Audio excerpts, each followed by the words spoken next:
Assalamu alaikum wa rahmatullah. Hello students, welcome to my YouTube channel Chemistry Hall. Today we will be discussing about the specific heat and heat capacity and all the related subtopics associated with the specific heat and heat capacity. Before going to the topic specific heat and heat capacity, we have to uh, give about a brief information about heat, that what is heat. Specific heat और heat capacity से पहले पढ़ने के लिए हमें ये जानना ज़रूरी होगा कि हीट किसे कहते हैं। देखो, इसमें भी स्पेसिफिक हीट में भी हीट आती है और हीट कैपेसिटी में भी हीट का जिक्र आता है। तो हीट को जानने के लिए देखिए क्या करेंगे हम। पहले हम पढ़ेंगे हीट। What is heat. देखिए, एक सिस्टम है,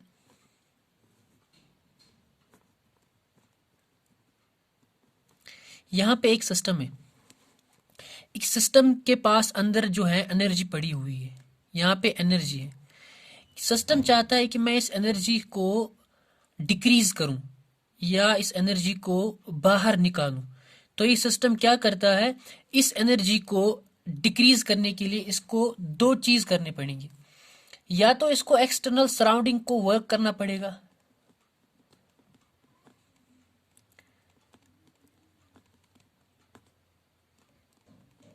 एक्सटर्नल सराउंडिंग में इसको वर्क करना पड़ेगा, या क्या ये करेगा, या ये सिस्टम हीट रिलीज करेगा। क्या करेगा, या इसको ये हीट रिलीज करेगा। इसका मतलब ये है कि हीट एक्चुअली होता क्या है, it's nothing, it's just a transformation of energy होता है ये हीट। मतलब अगर सिस्टम को स्टेबल होना है, एनर्जी कम करनी है, तो इसको क्या करना पड़ेगा, इसको दो काम करने पड़ेंगे। या तो इसको एक्सटर्नल वर्क करनी पड़ेगी सराउंडिंग में, या इसको हीट रिलीज करनी होगी। तो हीट क्या हुआ, हीट सिंपली हुआ। What is heat, heat is just energy exchange, energy is just energy exchange between system and surroundings.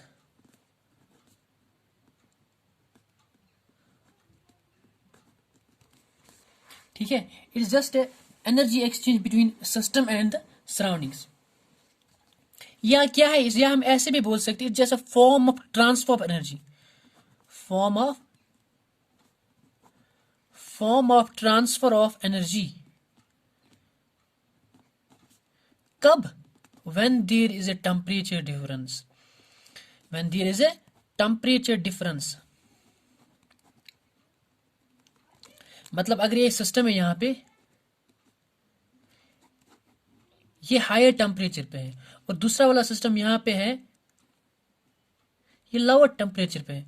ठीक है, अब इस सिस्टम को क्या करना है, इसको एनर्जी रिलीज करनी है। ये क्या करेगा, या हीट रिलीज करेगा, एनर्जी घटाने के लिए हीट रिलीज करेगा। कहाँ पे, उस सिस्टम में जहां पे टेम्परेचर कम होगा।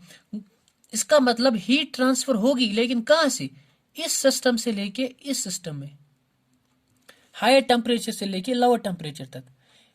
ठीक है, और जिसका सिंबल है, हीट का सिंबल, वो हमें सभी को पता है, वो क्या है, वो क्यू। और इसके यूनिट्स के बारे में भी जान लेते हैं थोड़ा बहुत। इसके यूनिट्स किसके बारे, इसका यूनिट जो होता है वो है जूल एंड ऑल्सो कैलोरी,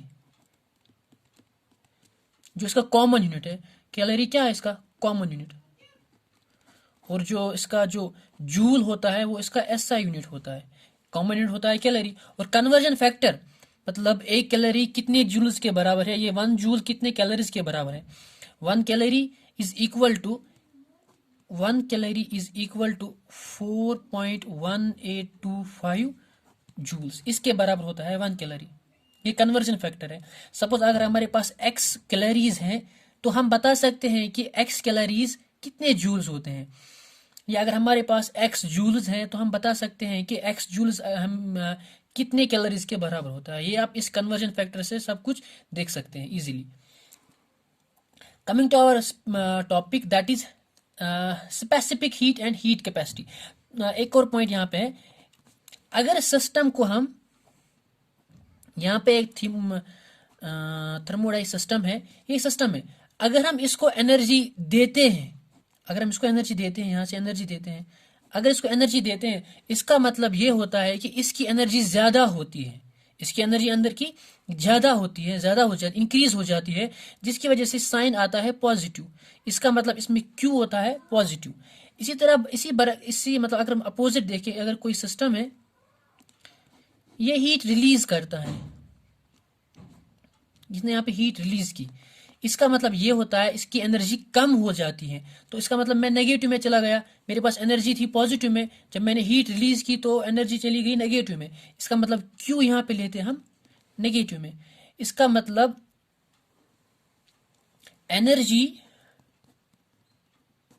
या heat given to the system, heat given to the system is always positive. इसी तरह heat given by the system, heat given by the system is always negative। ये दो पॉइंट्स आपको याद रखने पड़ेंगे। Coming to our topic that is specific heat and heat capacity. What is specific heat and heat capacity? यहां पे देख लेते हैं हम स्पेसिफिक हीट और हीट कैपेसिटी किसको कहते हैं।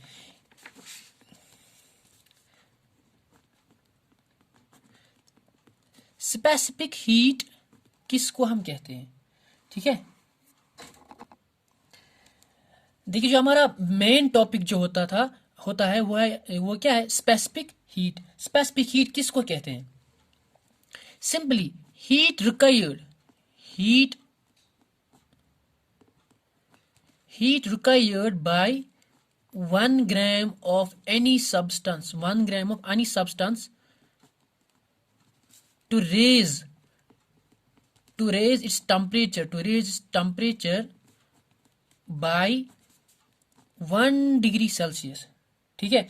अगर किसी भी सब्सटेंस को अगर हम जो 1 ग्राम का होगा, अगर हमें उसको टेम्परेचर इंक्रीज करना है बाय 1 डिग्री सेल्सियस, ठीक है, तो उसके अंदर उसमें जो हीट लगेगी उसको हम कहते हैं स्पेसिफिक हीट।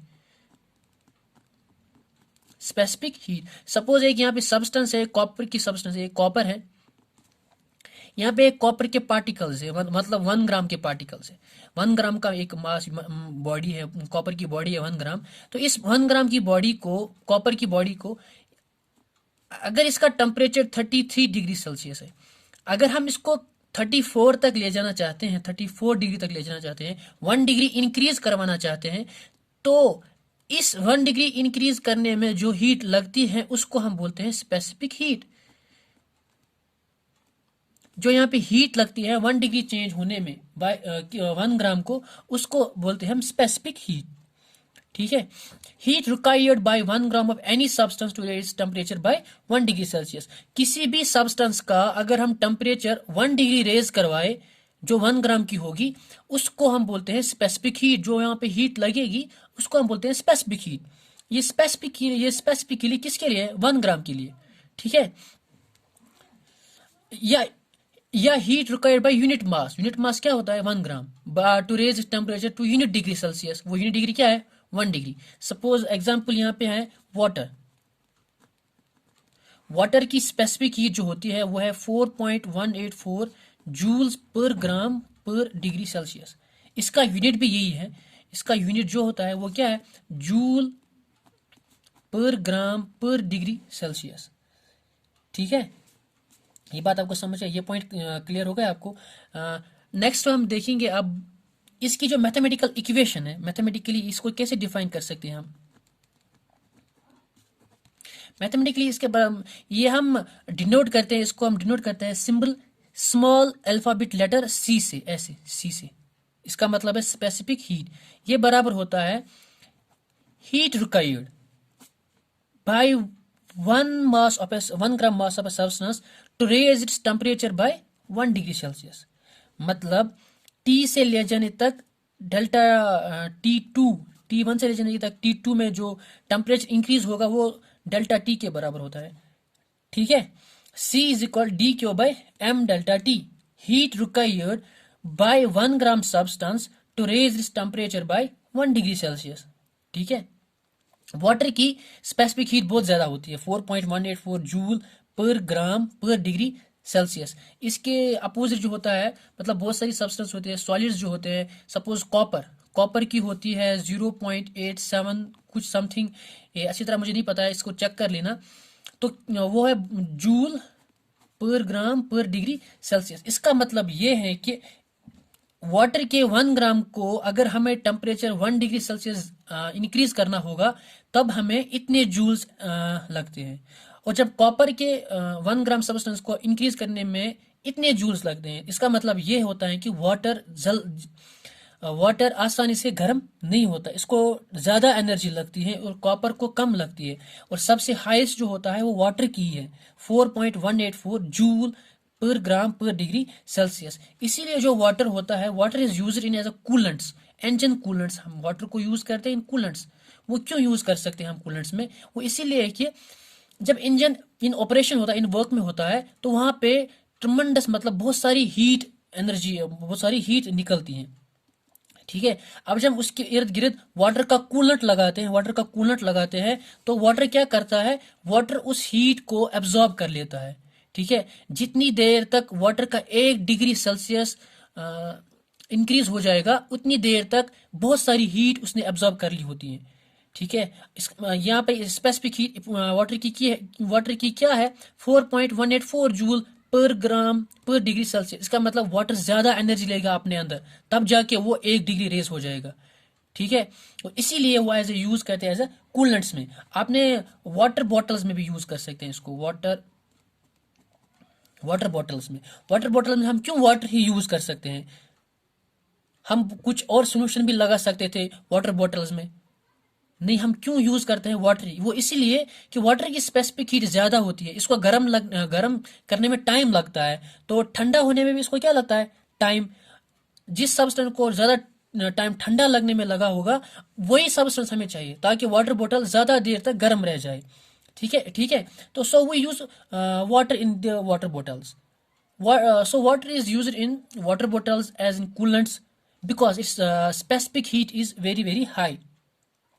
एक और एग्जांपल, कॉमन एग्जांपल आपने देखी होगी, वाटर हम बीच पे जाते हैं, सपोज यहाँ पे बीच होता है, यहाँ से होता है सी, और यहाँ से होता है लैंड।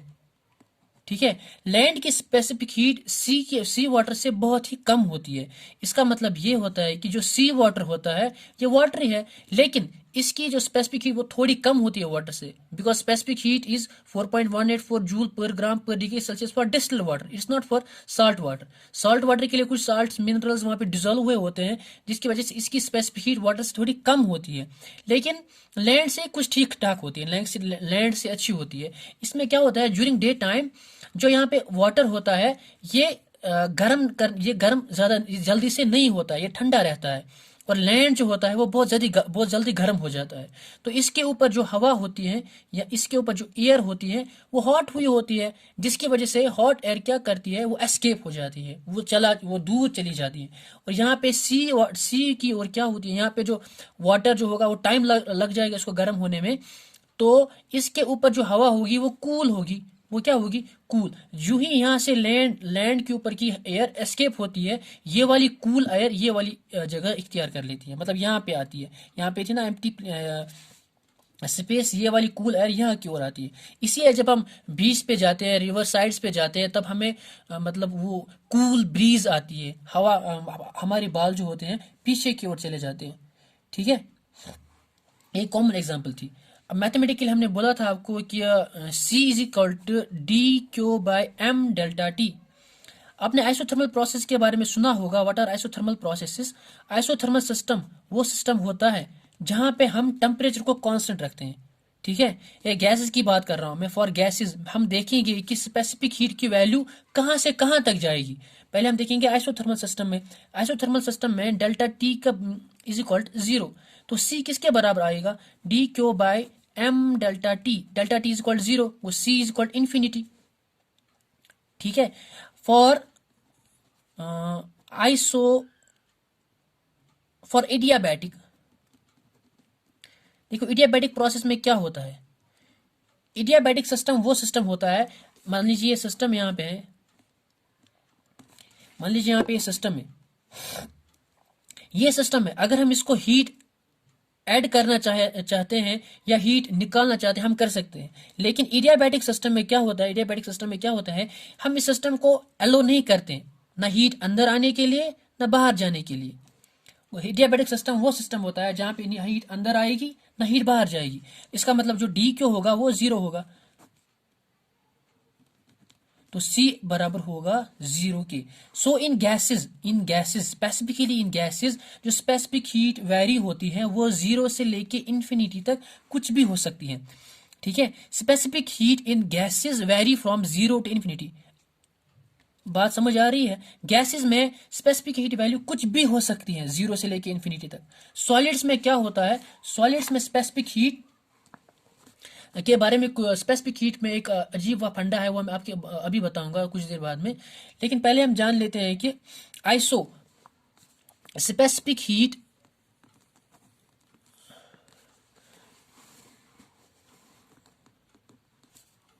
Eight constant volume. ठीक है, स्पेसिफिक हीट कांस्टेंट वॉल्यूम ऐसे डिनोट करते हैं, C और यहां से V। ठीक है, यहाँ पे आप देखो CV, ये किसके बराबर होता है?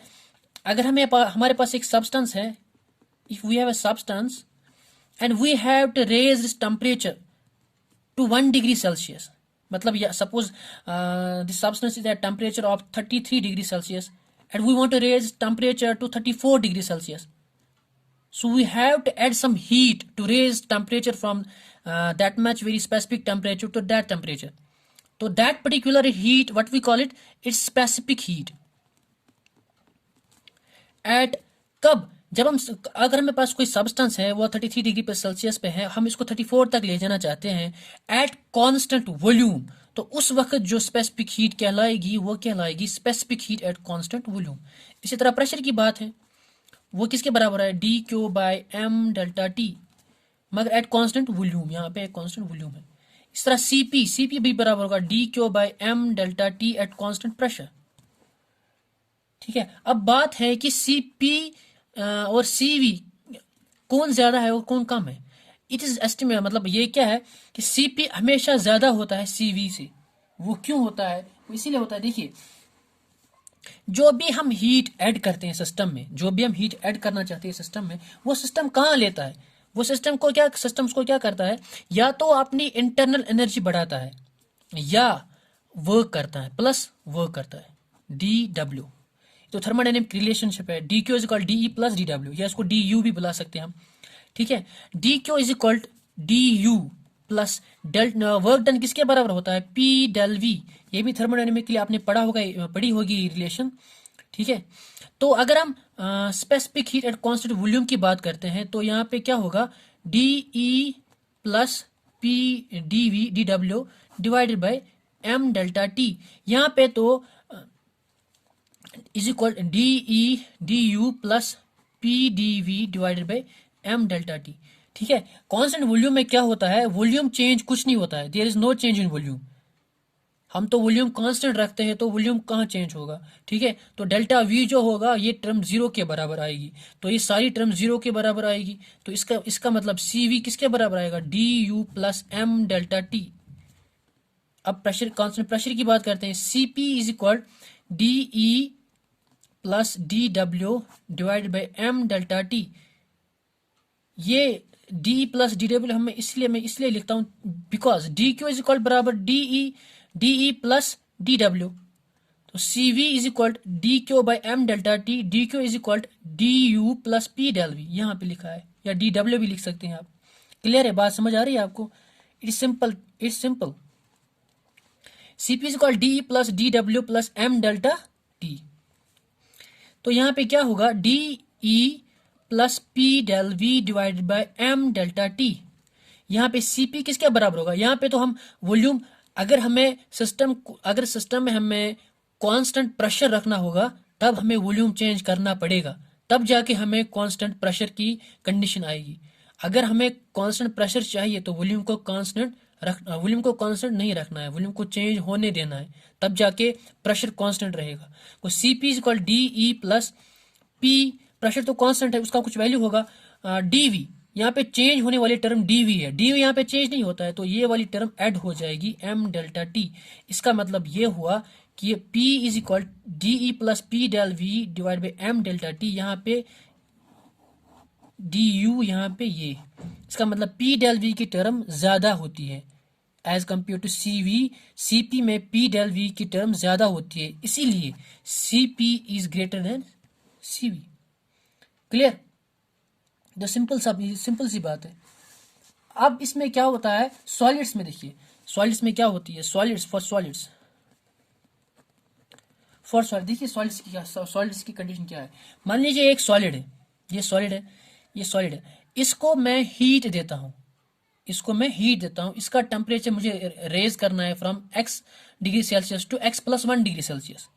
वही होती है ना स्पेसिफिक हीट।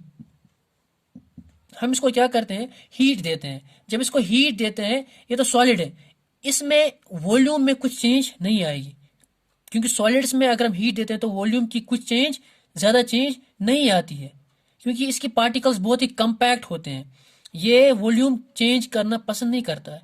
तो यहाँ पे इसको फिर तो उसकी ज्यादा एनर्जी लग जाएगी, तब जाके वॉल्यूम चेंज हो जाएगा। फिर आधे बच्चे बोलते हैं फिर सर कुछ वॉल्यूम तो चेंज होता है, वो इतना वॉल्यूम कम होता है कि हम उसको नेग्लेक्ट करते हैं, इसमें वॉल्यूम नहीं चेंज होता है। तो Cp is always equal to Cv, approximately equal to Cv। अब देखते हैं कि जो हीट सॉलिड्स में हम देते हैं, क्यों वो कहाँ करता है, या तो अपनी वो लैटिस वाइब्रेशंस बढ़ाता है उससे, मतलब जो इसकी लैटिस वाइब्रेशन सॉलिड्स में होती है वो बढ़ जाती है, या क्या करता है, या अपने जो इलेक्ट्रॉन्स थे ग्राउंड स्टेट में उनको एक्साइड स्टेट में ले जाता है। कौन? जो हम हीट इसको यहाँ से ऐड करते हैं, the heat added to the solids, वो इसको क्या करता है, या तो अपनी लैटिस वाइब्रेशन बढ़ाता है, या क्या करता है, या अपने इलेक्ट्रॉन्स को कंडक्शन मतलब इलेक्ट्रॉन्स में खर्च करता है, उनको ग्राउंड स्टेट से लेके एक्साइड स्टेट में चले जाते हैं वो इलेक्ट्रॉन्स। ठीक है, स्पेसिफिक हीट कंसेप्ट समझ आया? What is specific heat? Specific heat क्या होता है? Specific heat just heat required by 1 gram of any substance to raise its temperature by 1 degree Celsius. Substance अगर कोई हमारे पास 1 ग्राम होगी, अगर हमें उसका टेम्परेचर 1 डिग्री ज्यादा करना होगा, यहाँ पे लिखा है मैंने कॉपर के लिए, तो हमें जो उस वक्त जो हीट लगेगी उसको बोलते हैं स्पेसिफिक हीट। ये स्पेसिफिकली फॉर 1 ग्राम के लिए होता है। ठीक है, और इसी तरह हम बात करते हैं अब स्पेसिफिक हीट के बारे में। What is specific heat? Heat capacity.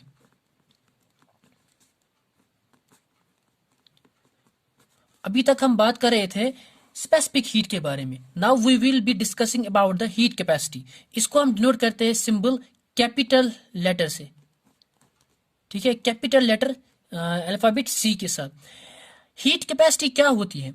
Specific heat में हमने पढ़ा कि heat required by 1 gram of substance, मतलब 1 ग्राम सब्सटेंस को कितनी हीट देनी पड़ेगी ताकि उसका टेम्परेचर 1 डिग्री रेज हो जाए, उसको हम बोलते हैं स्पेसिफिक हीट। लेकिन हीट कैपेसिटी में क्या होता है, हीट रिक्वायर्ड, कितनी हीट लगेगी हमें सारे मास को, जो भी हमारे पास मास दिया गया हुआ है उस सारे मास को कितनी हीट लगेगी ताकि उसका टेम्परेचर 1 डिग्री रेज हो जाए, उसको हम बोलते हैं heat capacity. Simply it's a heat required,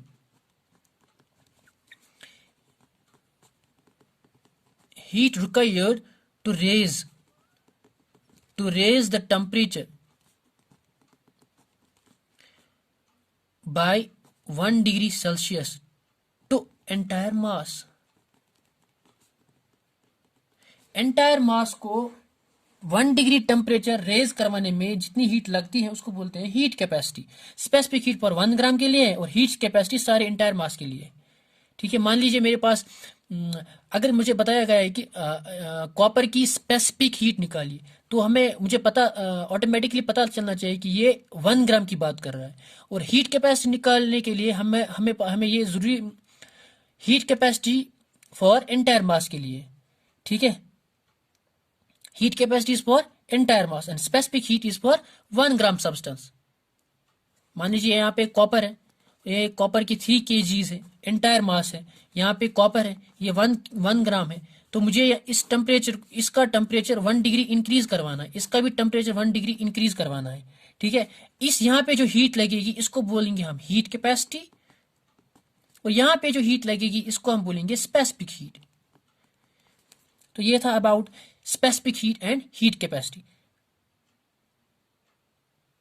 so clear हो गया अब स्पेसिफिक हीट और heat capacity. So that is all about